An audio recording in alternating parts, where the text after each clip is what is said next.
Hey everyone, I'm Pion and welcome to Exapunks. What is Exapunks, you ask?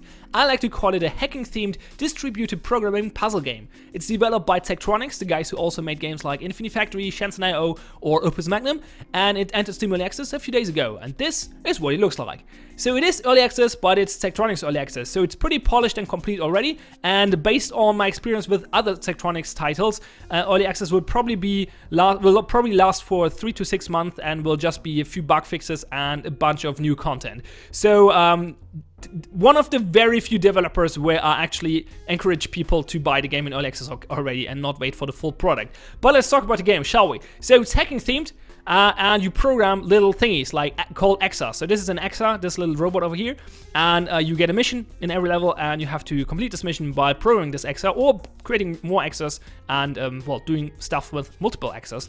And they all execute their code independently and well, do things like grabbing files and reading from them and doing other things. So in this level, for example, which is the second tutorial, you have to grab a file, this one over here, file 200, and do some calculations with the numbers in it. Add the first two values of file 200, multiply the result by the third value, and then subtract the fourth value. Append the result to the end of the file, and then move it to the outbox. Outbox is this one over here.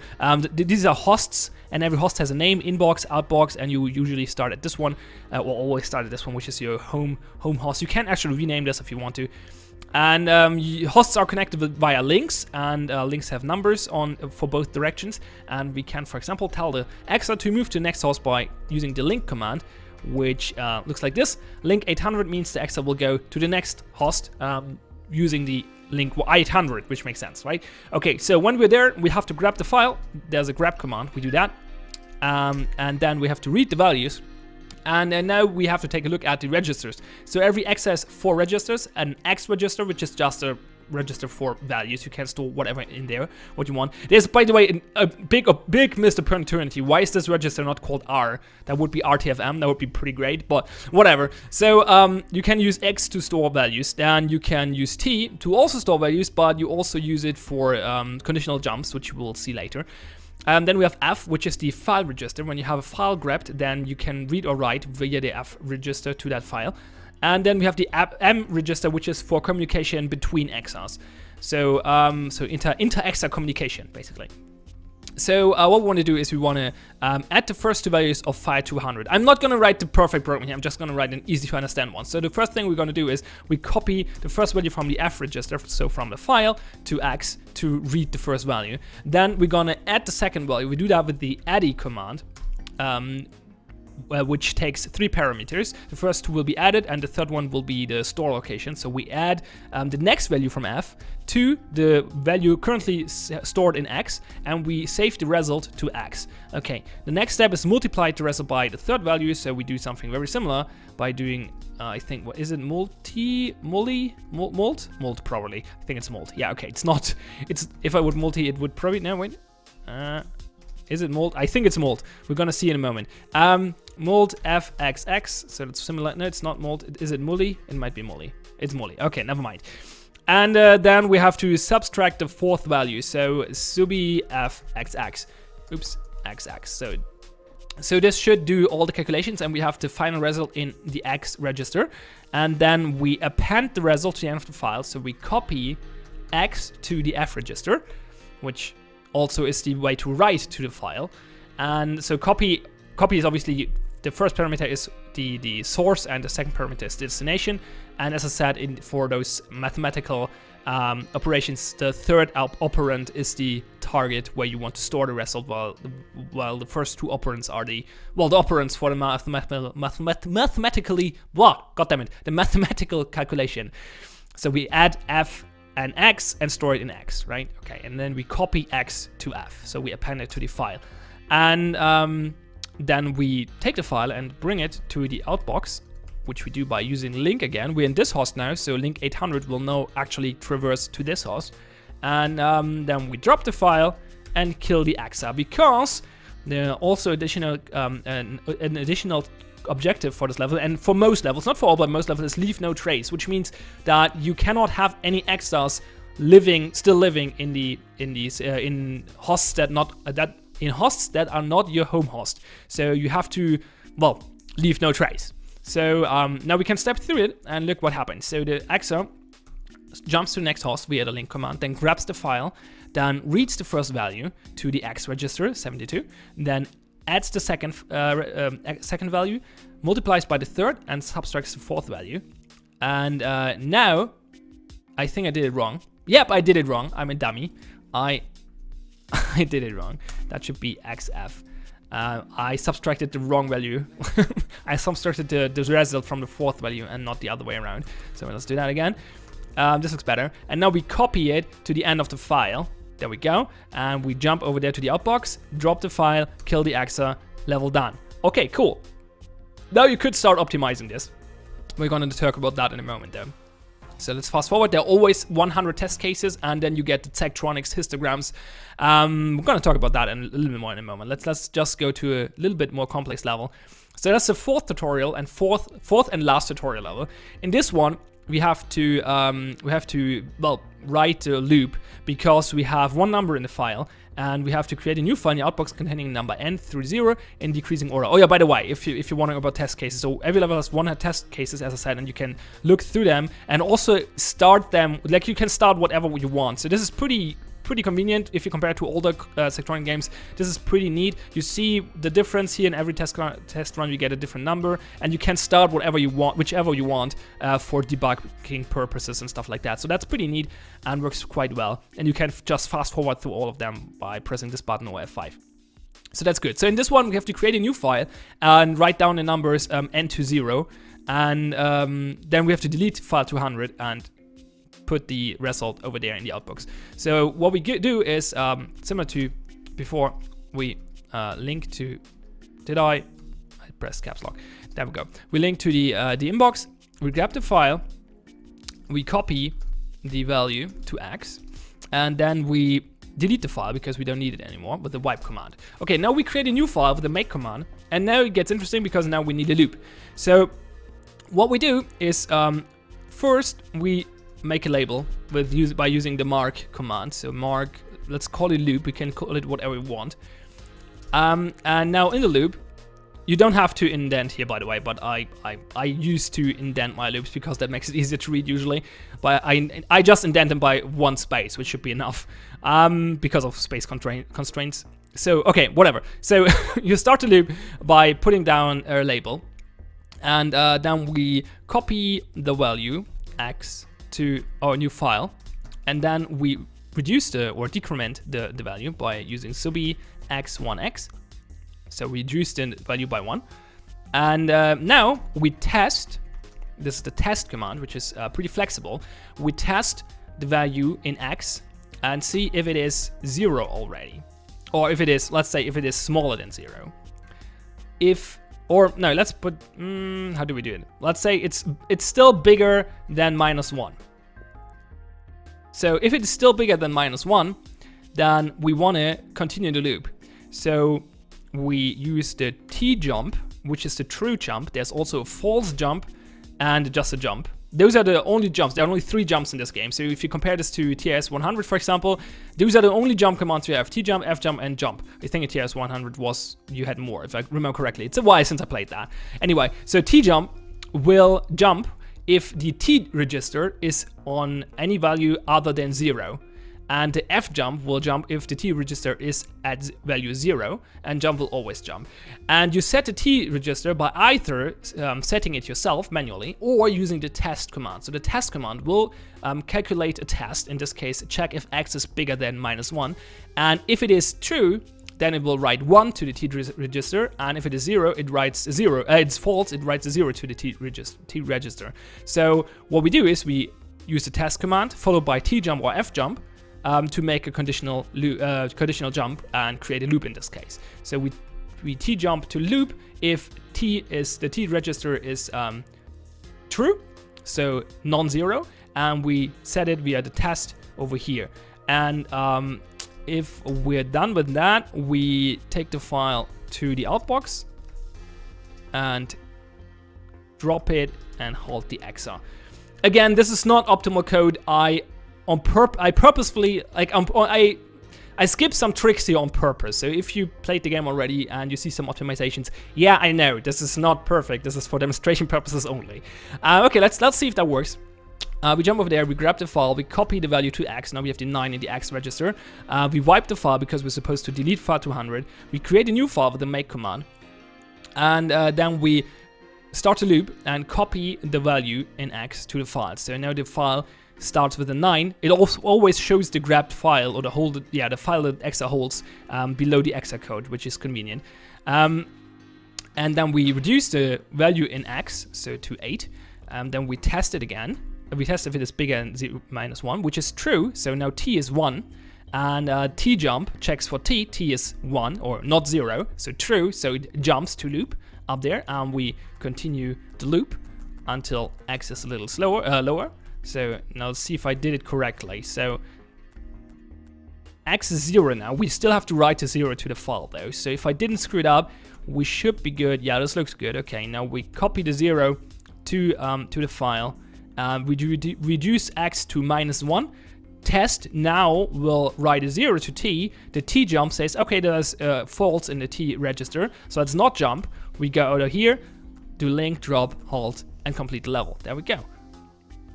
So that's the basic controls of this game. As you could see, as I said earlier, you can use multiple axes and they can communicate with each other, which is kind of interesting and kind of cute and neat and, well, very interesting. It's the core of the game, basically.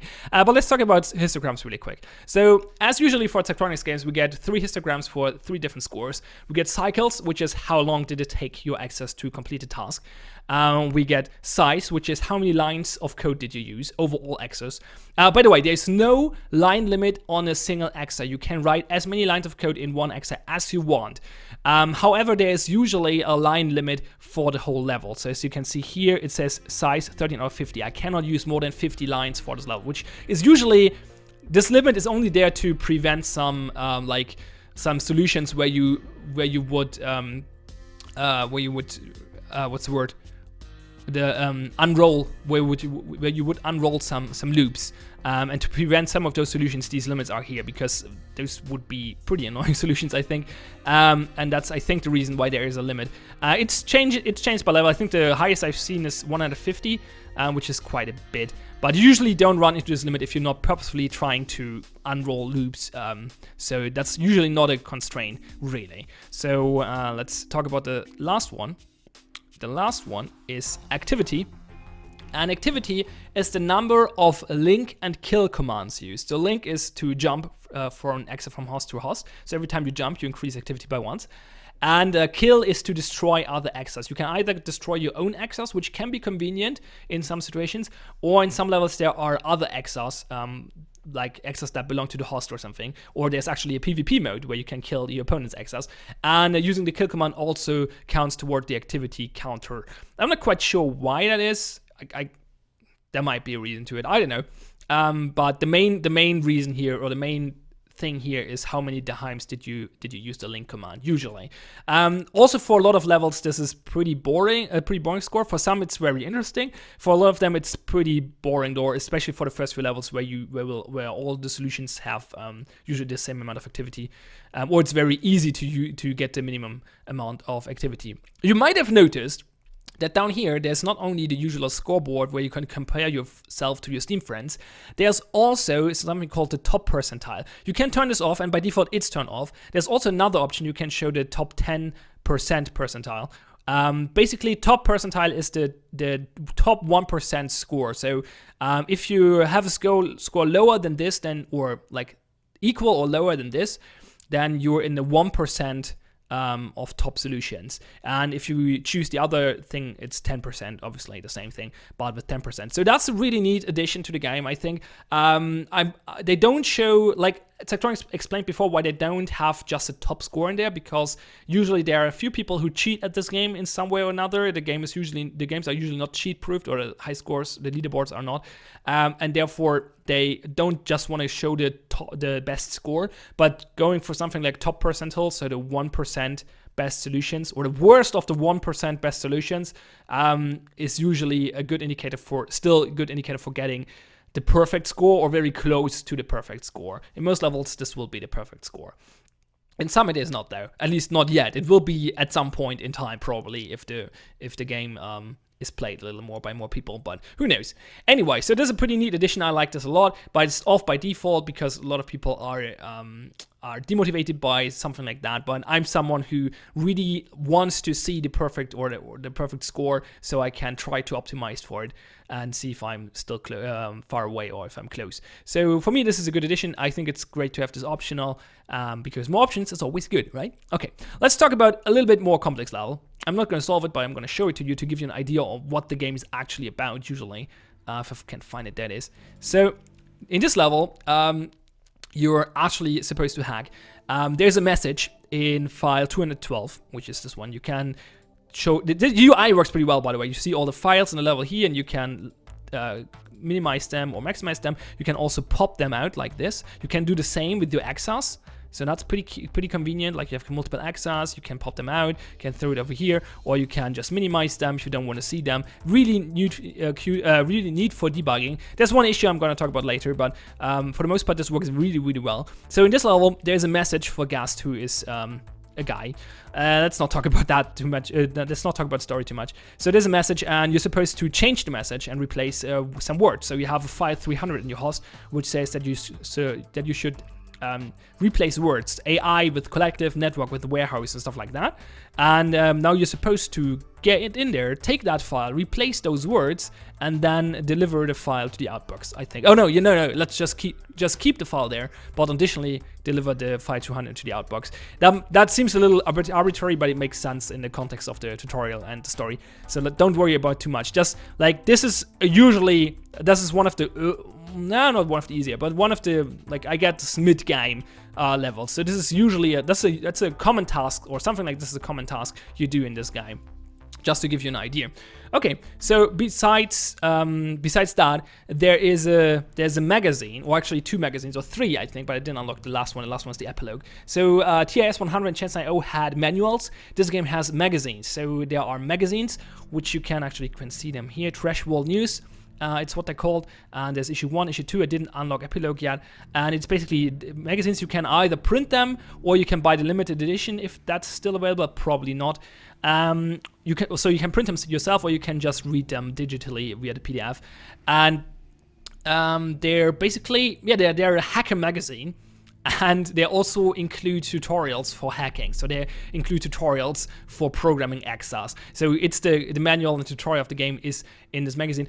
Thematically, they're really, really cool. I really like them. They're well written. I also like how the tutorial interacts with the game itself a little bit more than in other Zachtronics titles. So you have this article with the tutorials. At the same time, you have these tutorial networks over here, News 1 to 4, and it tells you when to jump between the magazine and the game, and that it just works very well and very naturally. So thematically, it works really well. Mechanically, it doesn't work as well as in other titles for me. There are some minor annoyances. The PDF is not great. The PDF has no links in the table of content, for example, which is annoying. It's also 2 pages on 1 page, which makes it hard to read on a computer screen. Also, the tutorial is more handholdy and less challenging than it is in other Zachtronics titles, which I strongly dislike because I always praise Zachtronics for their great tutorials, and this one is a little bit of a letdown. It's not terrible, don't get me wrong. It works well, it's fast and quick, but it's a little handholdy, and I expect better than from Zachtronics.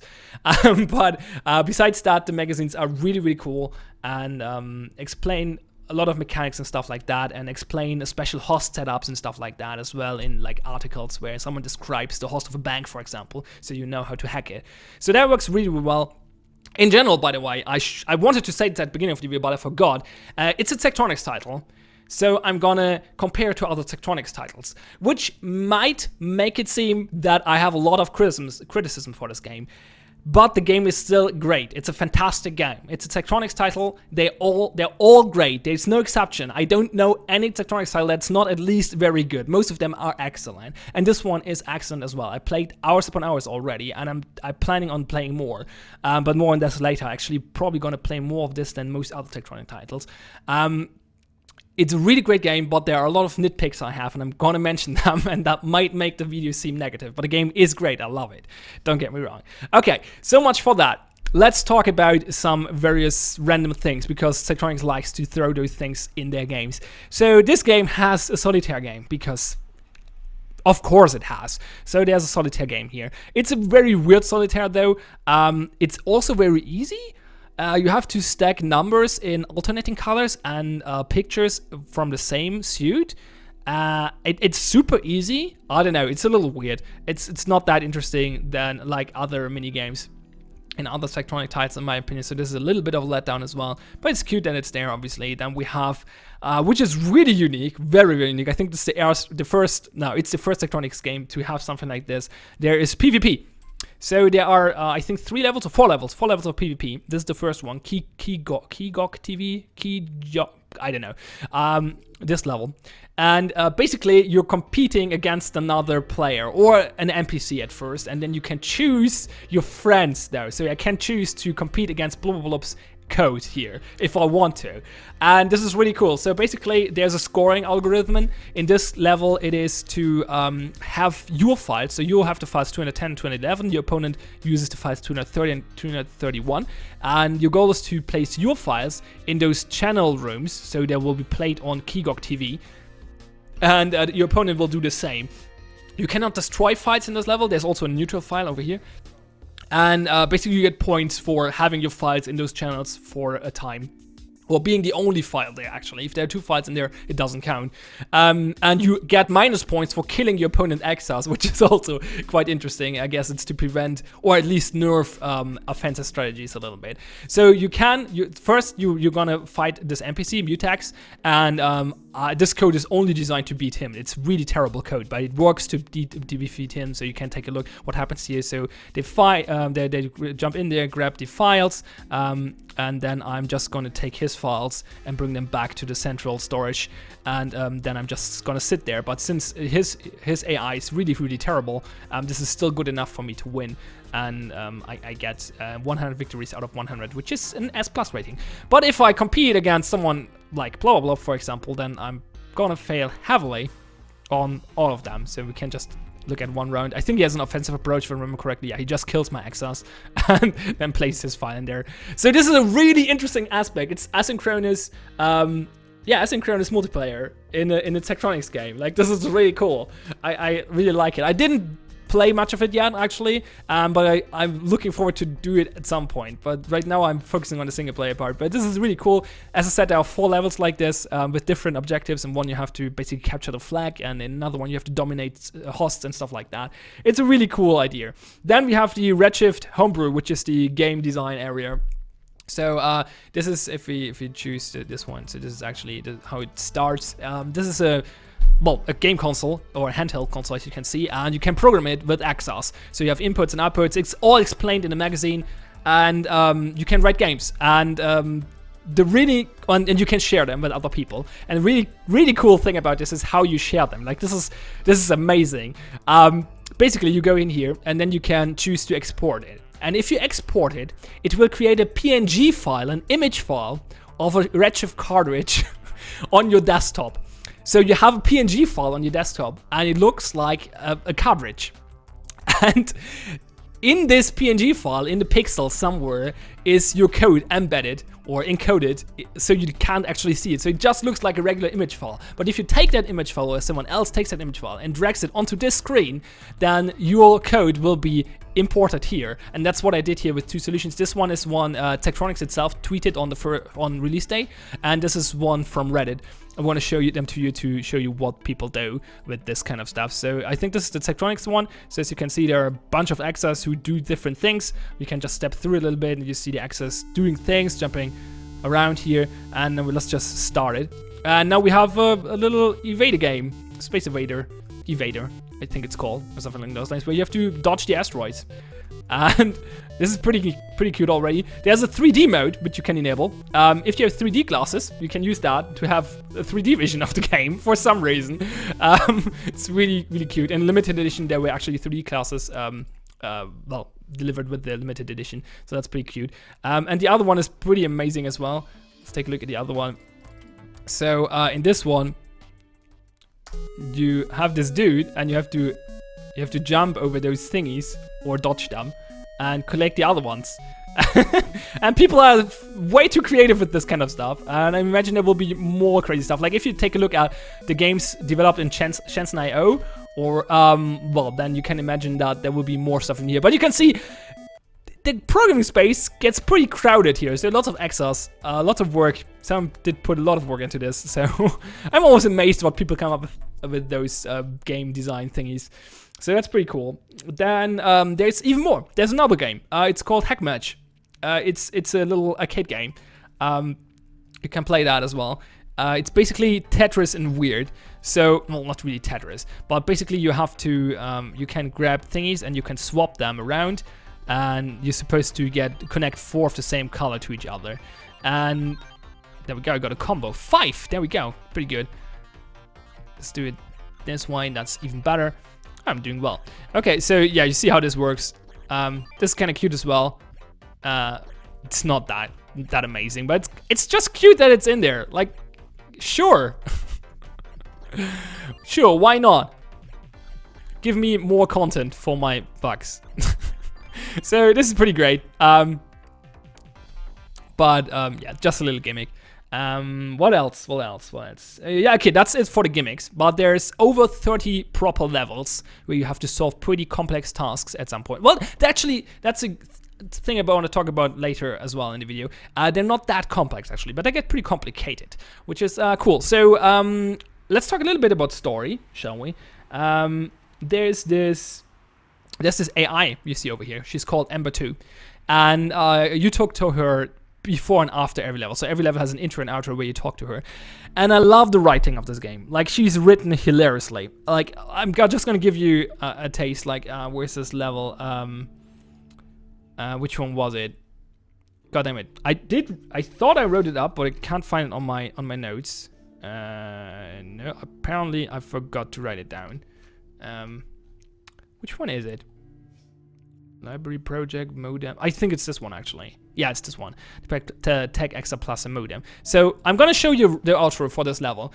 So in this level, you hack radio stations and put a song on the playlist because the AI wants to test if this will make the song popular.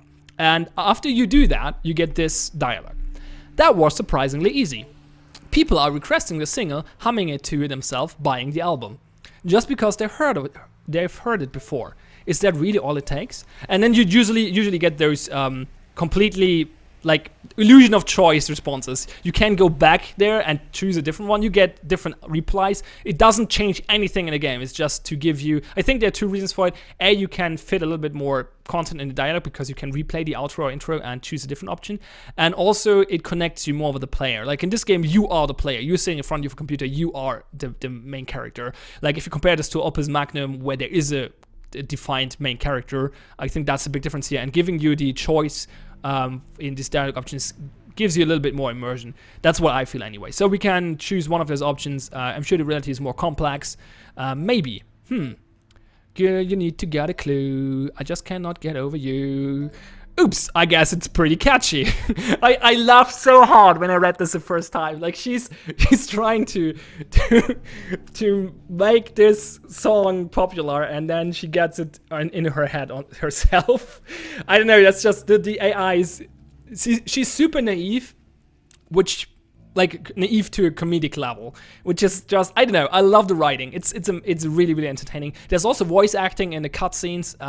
Like you meet people at your door. They deliver things to you and stuff like that and talk to you, and they're voice acted pretty well, so that's there as well. The story in general is kind of cute, kind of interesting, intriguing, not super deep, I think, not much happening. It's pretty slow paced because most part, the biggest part of the game is the puzzles themselves, obviously. But yeah, it works well. In general, the theme and the aesthetic and everything fluffy about the game works really, really well for me. Like the hacker theme is great. Or pseudo hacking theme, I should say, because it's Hollywood hacking what we're doing here. And there's also, oh yeah, I didn't mention that yet, there's this chat down here. It's an ISC channel or something along those lines. And after every level, a new conversation happens and people talk to each other, and sometimes they reference things you hacked. Like at some point they mentioned a song you put on the radio stations, for example, like why is it playing on every radio station and stuff like that. It's kind of cute, and it just works well. Here's Gust as well. This is the guy who we saw earlier in this one level. It's also the editor of the magazine, or the publisher. So that makes him important, I guess. And the theme just works really, really, really well, and the mechanics are interesting. They work as well, but how do I say this? I'm a little disappointed to see a third pseudo-assembly programming game by Zachtronics. Like, I like Shenzhen IO and I like TS100, but I would have liked to see something else now. Like, sure, we got Opus Magnum in between, but still another assembly programming game. I was a little disappointed at the beginning, especially because, like, contrary to other Zachtronics games, I didn't enjoy the first few levels as much. Like, I got pretty bored of the first few levels. Not super bored. I was still playing the game. It's still great. But in comparison to other Zachtronics games, I didn't enjoy the first few levels as much as I did in other Zachtronics games.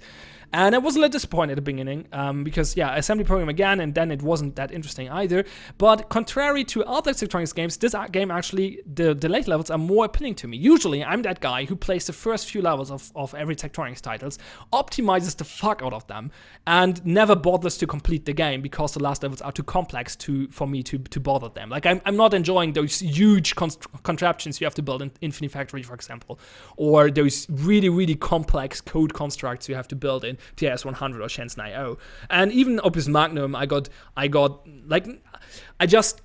didn't felt overwhelmed by the later levels, but I was just like, I don't want to do that. Like, it didn't felt interesting or appealing to me. And that's actually not the case in this game. As I said, I got a little bored of the first few levels, but the recent levels I played were really, really interesting to me. And they never so far, they didn't got too complex. They're just different things you have to do and more complicated at points, but not more complex. The code you write is still pretty manageable in every level. And that's really, really cool. I really dig that. There's one aspect of the game I like a lot, which I wish they would have focused more on, and that's parallelization. There are a few levels which use parallelization quite well. The first one is the unknown network one. Where is it? Unknown network. It's somewhere. It's somewhere, I'm sure. There, unknown network 1.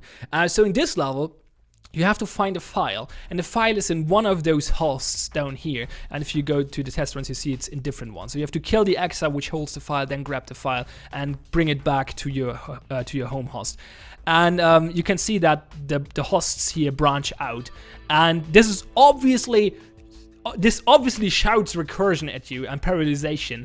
And I really dig this level, and there are more levels like this where you have to use solutions like this, and I think that's the strongest point for the game. At least for me, that's the levels I enjoyed the most. Unfortunately, they're pretty far in between. There are not too many of them. There's still only a handful so far, and I hope they introduce more of those parallelization levels in later expansions and stuff like that. So that would be great. And as you can see here, I use a solution here that uses very few lines, or is aimed to use very few lines, by using a lot of recursion, basically. So I have a lot of replications in here, which replicates the EXA, which is, that's actually a concept I didn't explain yet, right? So an EXA can replicate, and that's actually important because I want to talk about this. So if we let's just go to there. So the EXA goes in here and then it replicates, and then 801 is a label. So instead of jumping, you could also replicate. And what it will do now is that this EXA will stay here and continue in the next line of code, and then will replicate itself down here and jump to the label 801. So now we have two EXAs running with the same set of codes, but at different points in the code. So this one is at 801 now, and goes in there, while the first one goes in there, and now they repeat the same thing and replicate themselves. Minor spoiler obviously here, or major spoiler if you look toward like mechanics spoiler anyway. Don't look at it too closely if you want to solve it yourself. So this is how replication works, and this is really, really cool feature, and I still hate it. And the reason is that you can not replicate to a different EXA. You can only replicate the same code. So if we take a look at the other solution here, then no, actually that's not a good example. Not really. No, but in other levels. Well, actually, no, it's demonstrated the problem quite well. So I have a lot of replication in here as well. It's a little bit more optimized for cycles. And the problem here is that the code gets really, really lengthy. And that is because we have 4 separate pieces of code, basically, written down here. And they are completely independent of each other. So this code will never reach this block, and this block will never reach this block, and this one never need this one. They're only connected via replications over here. So this one replicates one of those, and one of those. And the access will never get to the other parts of the code. So these could be completely separate access, but they aren't, and they cannot be. Like, the replication command can only replicate the same set of code and jump to a label inside of that block, a code block, which is very disappointing to me. Because it makes it really annoying to debug, for example. So if we, I'm gonna demonstrate with a different level. One of the recent levels I've played, this one actually. So in this level you have to go through all the hosts and do some things in there. I'm not gonna go into detail, but you have to visit all the hosts, or most of them at least. In my solution I visit all of them. And what you can see here is that this piece of code is fucking long. It's longer than the screen. And it's also separated in multiple parts. So there's one over here that creates a lot of replicants. Then we have one part here and one part here. It's 3 parts. Actually, there's a 4th part down here, but that's very minimal. So basically 4 blocks of code. And they're pretty separate. At least these 2 are completely separate pieces of code. And I'm going to replicate a lot of access here. So if we go in here, you're going to see that I replicate a lot of access. There's a lot of access going on here. And they're all in this long list of access here, which is very annoying to scroll. Now, there's a good trick. You can click on an access and it will scroll to the access you want. And you can obviously minimize them and stuff like that. But if you're going to step through them now, the code will also jump because access die and the code will disappear. And it's really annoying. So what you usually want to do is you pop out the code. So now you have a different problem. There's no scroll bar here. If this code steps out of the screen, I can't see what it's doing anymore. Also, it's way too long. Like, having multiple access, like looking at multiple access at the same time, it's super inconvenient. It doesn't work well for me. If I could spawn them in a new set of code, a completely new access, then I would have small little windows here, which I could conveniently place next to each other and look at them, and it would work all wonderfully. But this is just a mess. Like, especially if I put multiples here. Like, what the hell? How am I supposed to debug this? Like, especially, like, look at this line of code now. This will step through it, and now it just goes off screen, and I can't reach that. So now this exa also holds a file, which is below the exa. Good luck inspecting the content of that file. I can't get to it if I don't pin it again. And now I have a problem, like, because now, where is it now? Like, you see the problem.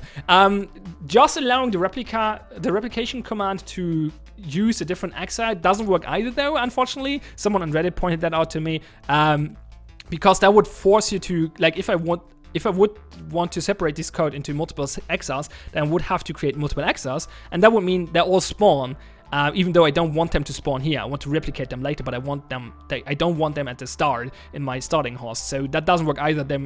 You could have like a toggle button spawn this exa at the start of the level or not, maybe, or something along those lines. I don't know, there might be a better solution to this. But this is highly annoying to me because I love the parallelization aspect of the game, but parallelization with replication at least is made really, really annoying to debug. So yeah, I don't know. It's my biggest issue I have with the game, but it's still cool. It's not game breaking. As I said, I love the game. It's so fun. I'm gonna play more of it. And as I said, like, I love those later levels so far way more than I did in other Zachtronics games. So I expect myself to actually probably finish this, which is very unusual for me. I never finished any Zachtronics game. I don't think I finished the main campaign of Infinifactory, maybe. Yeah, I think I'm finished that. No, did I? I'm not sure if I did, actually. I can't remember. And didn't finish any of the other games. Never. Because usually, as I explained earlier, I got overwhelmed or bored of the later levels. Another thing that I'm looking forward to in expansions will probably, or at least expect them to be there, throwbacks to earlier levels. So there are levels like, for example, the bank. Where's the bank? There's a bank level somewhere. Equity First Bank. So in this level, you have a bank host, and in this level you only go to the ATMs, which are the hosts over here, and you're supposed to hack them. But there's more stuff going on here. There is a loans host and there is a checking host and stuff like that, and there are files in there. And if you take a look at the magazine, it explains this bank system, and it explains in great detail what those files do and these different hosts and how the whole thing works. But to solve the level, you can completely ignore them. You can just go in there and hack the ATMs and completely ignore the rest. And I expect in later levels or in expansions to see comebacks to this bank, and the next time you come here you have to hack something else, not hack the ATMs, but I don't know, hack the loans or something else. And this is true for multiple things. Like there are a lot of hosts explained in detail in the magazine, and they have multiple mechanics, but you only focus on one in the level you actually encounter them. So that's a thing I'm looking forward to, but didn't encounter yet. So I'm not sure if it is in the main game. Like I'm not close to the end, but it's not too many levels left, so I don't know, it's a little weird. I hope they put like throwbacks to those earlier levels in the expansion. This is that, so that would be great. Okay, let's get close to wrapping this up. Let's take a look at the options menu. Oops, in general, so options menu is pretty good. We have full screen window, while full screen is actually borderless window mode, which is good. You can choose the resolution if you go window. Then we have separate sound sliders, which is also good. Then we have interface options, so you can change the host name of your host. This is cool. You can turn off profanity if you don't like it, and you can turn off the CRT effect of the hack match game if you desire. And then you can show or hide the histograms completely. You can show or hide the leaderboards completely. In multiplayer, you can disable the multiplayer if you want to, and you can switch between the percentiles, hide, show top, and show 10th. And this is default on hide. So if you want to see the top, make sure you check that option. With this. Thanks for adding this. Thanks. Like really, really. I hate it in the other Zachtronics games to have to go to Reddit to check top scores. I was so annoyed by that. So I'm really thankful they put that in. So this is great. Also rebindable keys for everything. Controls for the Redshift and the hack match game, and actually, these are not rebindable, but an overview over the different hotkeys that are available in the game. There's also one cute thing. You saw the chat window in the lower right in the main game. They actually talk about some of the hotkeys, which is a great way of introducing them. It's like someone says, "Oh, I just broke my tab key because I was stepping through my code too much," and then someone else says, "Oh, dude, didn't you know you can just use Alt-click to run to a certain point in your code?" "Oh no, I didn't know that," and it just tells you in a very, very immersive and interesting way that there are hotkeys in the game, because this is not like this. It's a game, obviously, but the game is trying to be as immersive as possible. Like this is your computer, and this is a computer you're working on, and this is your computer. Like it's similar to Duskers, for example, where the screen is your screen. Like the developer of Duskers, Tim Keenan, I think is his name, he described once, like he had a feature request from a lot of people that they wanted to see cracks in the screen and stuff like that. Like have a crack in the screen, that would be totally immersive. And he says, no, it's not. The screen is supposed to be your screen. You're sitting in front of screen. You're the person playing this. And if your screen hasn't a crack, then it doesn't have a crack. And this is similar here. Like these guys are talking about the controls you're using in this game because they're sitting on a computer as well, solving those programming puzzles or hacking puzzles, hacking quote unquote. And that actually brings me to the last topic. If you're a regular viewer of mine, then you might know that I'm always looking for a great hacking game. And now you might ask, Pion, this is a great game and it's about hacking. Did you find your perfect hacking game? And then I would ask you to rewatch the first few seconds of this video, because I explicitly described the game as a hacking themed programming game. And that is because it's not a hacking game. It's a programming game. It's hacking themed, but it's not a hacking game, like not even close to. It doesn't actually have anything to do with hacking, what we're doing here. We're writing code. The code's not even exploiting anything. There's no security or whatsoever. Like this is just hosts with files on them, and you can move them around. You're not breaching any security things or trying to find loopholes or whatever. There's nothing along those lines. This is just, quote unquote, just a programming puzzle game. It's a fucking great game, don't get me wrong, but it's not the hacking game I'm looking forward to. But that's just a minor point by me. But the hacking theme works really, really well for me. As I said, I love the game. It's just great. I can totally recommend it. I'm waiting for the expansion stuff they will add later on during the early access. and I cannot wait to play more of it. So yeah, it's called Exapunks. It's amazing. It's another great title by Zachtronics. Even though I hope that we don't get another assembly programming game. Either give us more mechanical games or engineering games like Infinifactory and Opus Magnum, or give us that would be interesting, actually give us a high-level programming puzzle game, with a high-level programming language, where you can write classes maybe, or something along those lines, or maybe something crazy. Maybe it's no, we have a high-level programming language, but it's not object-oriented. And it's also not like some of the other things like functioning, what's it called, functional orientated or whatever. It's something completely different, and that might not be super convenient, but it's something we came up with, and it's still high level, and it's not assembly programming. So that would be cool. I would like that. But please don't give us another assembly programming game, please. That would be great. I love it, as I said. Especially, I mentioned it multiple times, but I have to say it again. Especially props to how they changed the difficulty curve in this game. I really like the late levels, and because they don't revolve around just being more complex. And I'm very grateful for that, because I hate complex levels. I like complicated levels, but I don't like complex levels, and so I'm very, very grateful for that change in tone, I guess, or change of direction, I guess, in the Zachtronics games. So that's really, really cool. I think it seems like they learned a few things when it comes to level design of more complicated or later levels as well. So that's really cool. I like that. So yeah, it's called Exapunks. It's amazing. Link is in the description below. I'm TH Pine. Thanks all for watching. Have fun and see you next time.